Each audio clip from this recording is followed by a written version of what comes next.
4 5ត្រីត្រីស្ទឹងដល់ល្អឥតខ្ចោះធម្មជាតិ100%ទីនេះថាឆ្ងាញ់ចង់ទិញអត់មានច្រើនទេបងប្អូនអើយមានតែប៉ុណ្ណឹងរាល់ព្រឹកមានអ្នកតារោមានតែប៉ុណ្្នឹងឯងព្រឹក10គីឡូព្រឹក10គីឡូចាបានមានណា10គីឡូនេះបាន5គីឡូផងនេះអ្នកដែលចង់ហូបត្រីធម្មជាតិស្រែពិតប្រាកដមិនមែនត្រីចិញ្ចឹមនៅក្នុងទន្លេឬត្រឹងស្ទឹងអីទេនេះគឺស្ទឹងសត្វសាតែម្ដងអត់មានចិញ្ចឹមទេគឺធម្មជាតិ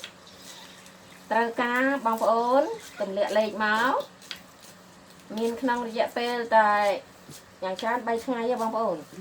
ហើយបងប្អូនអ្នកចង់បានហ្នឹងបាច់យកអាក្រៀមទេនេះយកអាស្រស់អញ្ចឹងខ្ញុំដាក់ឲ្យទៅស្រស់ស្រស់ហ្នឹងអូកាលណាយើងដាក់នៅក្នុងថង់បាខូនហ្នឹងណាបាតនេះអញ្ចឹងអូយកទៅឆ្ងាញ់ណាបងប្អូនឆ្ងាញ់ហ្មងណាហើយមិនភ្លក់ហើយរសជាតិគឺថាញ៉ាំហើយដល់តែជាប់មាត់ហ្មងសង្ឃឹមថាឆ្ងាញ់ដូចរសជាតិដូច